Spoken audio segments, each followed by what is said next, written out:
Ao assistir a série Fascínio do Universo, você viajou pelo cosmos em busca de desvendar os seus mistérios.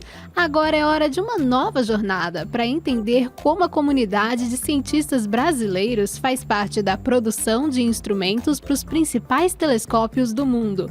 Instrumentação, divulgação científica e tecnologia. Conheça a série Mirando as Estrelas.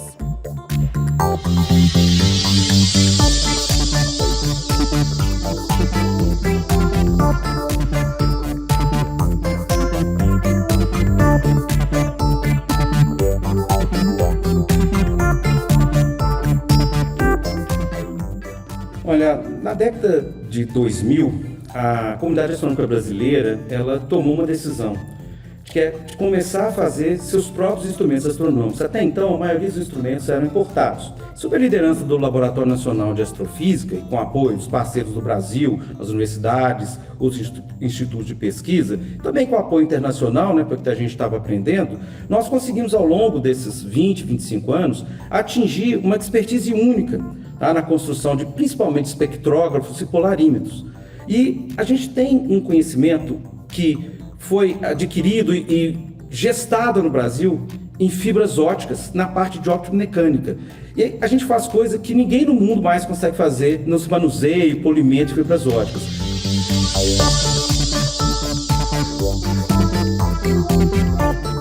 Quando a gente entra nesses projetos de ponta, a gente gera mão de obra, que acaba por desenvolver novas tecnologias, e a gente também faz um intercâmbio de conhecimento. Consequentemente, você gera emprego, renda, e isso serve para formar as novas gerações de astrônomos e engenheiros. Porque, além de você agregar valor às soluções oferecidas, você tem o uso do seu conhecimento, dos seus laboratórios, dos laboratórios de instrumentação que você investe para ter aqui no Brasil, para resolver problemas que afligem a sociedade. E tem áreas que o Brasil não pode se permitir ficar fora, como a área de ótica. Então, a gente tem que ter esse investimento na astronomia, porque é uma espécie de liderança. São os processos que nós fazemos para que volte isso para a sociedade brasileira e a própria ciência, que também se permite fazer projetos científicos mais ousados, que vão buscar respostas para esse universo, que a gente tem perguntas que todo mundo faz a si mesmo.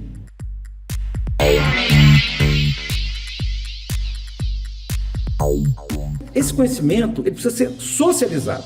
E essa é a lógica que está por trás que a gente chama um tripé, ensino, pesquisa e extensão, que tem dentro das universidades. E esses são indissociáveis. Não tem como você querer fazer um ensino de qualidade se você não faz pesquisa, você não faz extensão. Ou seja, se você não usa o caráter, é que essa relação dialógica. Você leva o conhecimento, claro, forma as futuras gerações, mas também você aprende com o outro.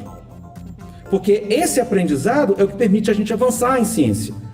O método científico, exatamente o que está por trás, é a troca. Você dá um avanço quando você consegue discutir com pessoas que estão entendendo bastante daquele conteúdo. Mas como você espera caminhar, você espera ampliar, você espera atender a sociedade, se você não leva o conhecimento para ela, se ela não sabe que a gente existe, se ela não sabe que nós podemos fazer a formação. Então, esses processos são fundamentais para a formação.